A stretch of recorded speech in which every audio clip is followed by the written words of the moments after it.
ये वीडियो अगर आप देख रहे हो तो आपकी और मेरी दोनों की दिवाली शायद उतनी अच्छी नहीं जाने वाली है, because if you are watching this video आपका रिजल्ट शायद आपके एक्सपेक्टेशंस के हिसाब से नहीं आया है।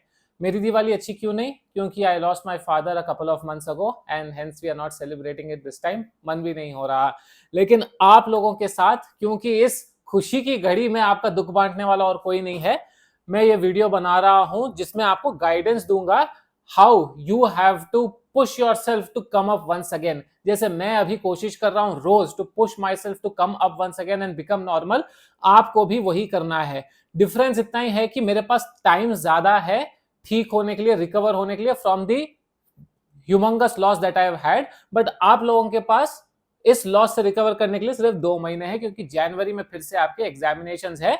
आपके पास कुल मिला के 70 दिन है, लेकिन उसमें से 10-15 दिन आप निकाल दें तो आपके पास 2 महीना बचता है पूरा पूरा, जिसमें आप लोगों को अपनी प्रिपरेशन करके अपना जो है एग्जाम देना है with the intention to clear.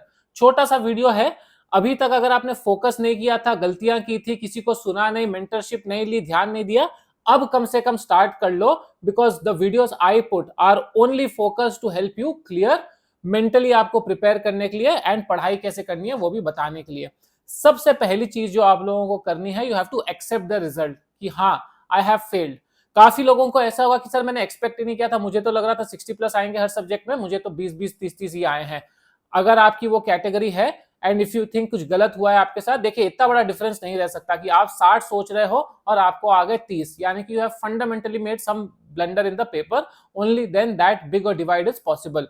Still you think sir I am not convinced, मुझे पेपर मंगवाने हैं, पेपर आरटीआई लगाओ और मंगवाओ, उसके बाद रिकरेक्शन देना है, रिकरेक्शन दो, लेकिन वो दे के खत्म कर दो। डोंट वेट कि वो मेरे पेपर आएंगे 7 दिन बाद, 10 दिन बाद, उसके बाद मैं देखूंगा एक एक आंसर, उसके बाद मैं पास हो जाऊंगा, मुझे कॉन्फिडेंस है। Let me tell you the truth up front, अगर बुरा लगे तो लगे, लाख में से 99,999 स्टूडेंट्स का कुछ भी नहीं होता when they give for revaluation or get their papers from a marks point of view. शायद वो वन ऑड केस रहता है जहां पर किसी के मार्क्स बढ़ते हैं, वो भी कुछ 2-3 रहे। अगर आपको लग रहा है सर 39 आए हैं, 40 बस चाहिए थे, वापस दे दूं क्या, 1 मार्क मिल जाएगा?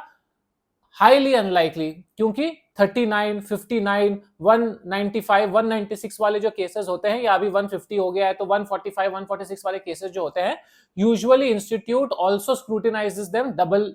At least this is what institute tells, मुझे नहीं पता, बट इंस्टीट्यूट बोलती है कि अगर आपको 39 आया है या 59 आया है, हम इंश्योर कर लेते हैं कि आपको कहीं 1 मार्क एक्स्ट्रा दे सकते हैं क्या। अगर एकदम ही चांस नहीं है वो 1 मार्क एक्स्ट्रा देने का, तो we are then we have to fail you. This is what I heard. Again, it's a disclaimer that I am putting, क्योंकि इंस्टीट्यूट का फिर भरोसा नहीं अंदर क्या चलता है। आपको देना है दे दो, रिकरेक्शन के लिए, रीवैल्यूएशन के लिए या पेपर मंगवाने तो मंगवा लो, but don't be under the impression कि आपका कुछ चेंज हो जाएगा। ये हो गई फर्स्ट सेट ऑफ स्टूडेंट्स की बात। सेकेंड सेट ऑफ स्टूडेंट्स आते हैं जो प्रिपेयर ही नहीं किए थे, अब प्रिपेयर करेंगे, उसके लिए मैं स्ट्रैटेजी बताता हूं। थर्ड सेट ऑफ स्टूडेंट्स आते हैं जो प्रिपेयर करके गए थे, फेलियर अनएक्सपेक्टेड आया है, बट अब पता नहीं चल रहा कि फेल क्यों है। रूट कॉज करना बहुत ज्यादा इंपॉर्टेंट है। आप रूट कॉज कीजिए कि क्यों आप फेल हो गए, पेपर्स मंगवाओ, देखो सर मैंने तो बहुत अच्छी थियरी लिखी थी, पता नहीं उसमें 35 मार्क्स ही क्यों आए, what went wrong, compare with suggested answers. Practicals तो सर मैंने बहुत अच्छा लिख के आया था, मुझे पता नहीं क्यों गलती हो गई, I don't understand what went wrong. Paper मंगाओ, चेक करो। बहुत सारे स्टूडेंट्स का रूट कॉज ये रहेगा कि सर हमने ठीक से पढ़ाई नहीं की थी। दिल पे हाथ रख के अपने पूछ लेना कि भाई क्या तुमने 100% दिया था, whether you deserve to pass. अगर आंसर आता है नहीं, then it is very clear कि 2 महीने बच गए हैं, आप लोगों को पढ़ाई करनी है। तो जो लोग स्टूडेंट्स असली में पढ़ाई नहीं किए थे एंड जो लोग पढ़ाई करके भी नहीं क्लियर कर पाए, 2 महीने का एक क्लियर कट आप लोगों को अभी प्लान बनाना है, छोटा सा, ज्यादा हैवी प्लान नहीं बनाना है। लास्ट 20 डेज आपको रिवीजन के लिए रखने रहेंगे। तो अब आप पहले क्लियर कर लो कि एक ग्रुप या 2 ग्रुप, अगर एक ही ग्रुप दिए थे, दूसरा ग्रुप ऑलरेडी पढ़ चुके हो तो दोनों ग्रुप देना। दोनों ग्रुप दिए थे लेकिन दोनों ही स्ट्रांग नहीं थे और अभी भी स्ट्रांग नहीं है, तो पहले एक पे फोकस करो। The intention should be that you will clear something in January. End of story. You will clear at least one group in January if you are in a bad situation from a studies point of view. If you are in a good situation, देखो अब classes का time तो है नहीं, 2 महीने हैं, नवंबर दिसंबर, 2 महीने में आप क्लासेस लोगे, सेल्फ स्टडी करोगे, रिवीजन करोगे, मॉक टेस्ट पेपर दोगे, उतना कोई स्कोप बचा नहीं है।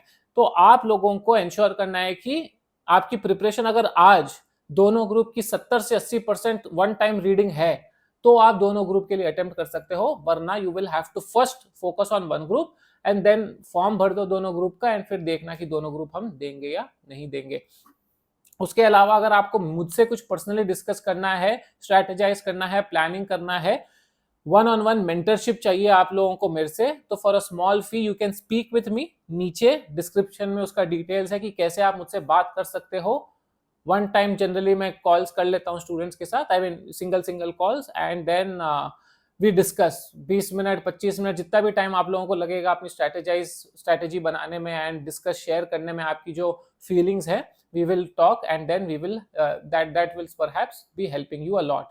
उसके अलावा this is one part, details description में है। सेकेंड पार्ट है, मैंने एक कोर्स बनाया है how to crack CA examinations. उसमें मैंने जनरल टॉपिक्स तो बात की ही है, लेकिन एग्जाम शेड्यूल, टाइम टेबल कैसे बनाया, स्टडी शेड्यूल कैसे बनाना है, scientific study techniques, how to come out of failure, motivate उसको खुद को कैसा रखना है, 1.5 डेज में आप लोगों को कैसे प्रिपेयर करना है, एग्जाम के पहले मॉक टेस्ट कब देना है, कैसे, मतलब बेसिकली पूरा strategy that a CA student needs. अब आप बोलोगे सर ये वीडियोस तो यूट्यूब पे अवेलेबल है, अवेलेबल तो है लेकिन बिट्स एंड पीसेस में अवेलेबल तो है, लेकिन आप जब एक वीडियो ढूंढते हो तो 10 और डिस्ट्रैक्टिव वीडियोस आ जाते हैं आप लोगों के लिए, and your mind tends to waste a lot of time over there. Plus ये साइंटिफिक स्टडी टेक्निक्स वाली कोई चार्टर्ड अकाउंटेंट नहीं बता रहा है। That is why this course very nominally price. आज अक्टूबर 30th है, कल तक इसकी प्राइस 399 रहेगी एंड परसों से इसकी प्राइस, नवंबर 1 से इसकी प्राइस 499 हो जाएगी। आई वुड स्ट्रांगली रिकमेंड कि आप इसको यूटिलाइज करें। अनलिमिटेड व्यूज है, आप अगर इंटर के स्टूडेंट है तो इंटर के लिए भी देख सकते हो, फाइनल के लिए भी इसको वापस देख सकोगे। It will remain with you for 2 years। Great investment, और 2 years का जब तक आप क्लियर नहीं करते, आई एम होपिंग आप फटाफट क्लियर कर लो। इट्स अ ग्रेट इन्वेस्टमेंट, सब कुछ एक ही जगह पे मिलेगा, डिस्ट्रैक्शन कभी नहीं होगा आप लोगों को, and you will be able to get what you need precisely. 20 minute के मॉड्यूल्स है, आप लोगों को एक मॉड्यूल देखो जब भी आपको टाइम मिले, 20 मिनट कहीं पर भी हो, 20 मिनट सुनो, उसको इंप्लीमेंट करना स्टार्ट करो, you will see the difference yourself. उसकी भी डिटेल्स डिस्क्रिप्शन में क्लियरली मेंशन रहेगी। तो मेंटरशिप अलग है, ये वाला अलग है। एंड हाँ, जो कोर्सेज लेता है, कोर्सेज के वो उस कोर्स को लेता है, उसके अंदर ही मैंने कोर्स लेने वालों के लिए एक छोटा सा डिस्काउंट भी दिया है मेंटरशिप के लिए, वो भी आप यूटिलाइज कर सकते हो। कहने का ये मतलब है कि it will be heavily beneficial for you, either of the things, not mandatory, it's there as an option, if you want you can definitely use it. But मुझे ये आपको इंश्योर करना है कि आप अपना जो पेपर है वो क्लियर करें, जो नेक्स्ट अटेम्प्ट है वो मिस्टेक्स के बिना करें, कॉन्फिडेंस के साथ करें। उसके लिए वीडियोस इस चैनल पर आती रहेगी, सब्सक्राइब करके रखेंगे। डेफिनेटली हम लोग साथ में मिलकर इस दिवाली को उतनी अच्छी तो नहीं बना पाएंगे हम लोग, to be very honest, because that sadness will be there in both our lives, but then आपकी सैडनेस 2 महीने में मैं खत्म कर सकता हूं, ऐसी कोशिश करूंगा, ऐसी आशा रहेगी। एंड मेरी सैडनेस शायद टाइम के साथ हील हो ही जाए, hopefully. Time is a great healer सुना है मैंने, तो I think because I don't get another attempt at getting a father, so गए मेरे फादर, अब नहीं आएंगे, बट देन आपका एग्जाम रिजल्ट पॉजिटिव जरूर आएगा। Thank you so much for watching, all the very best.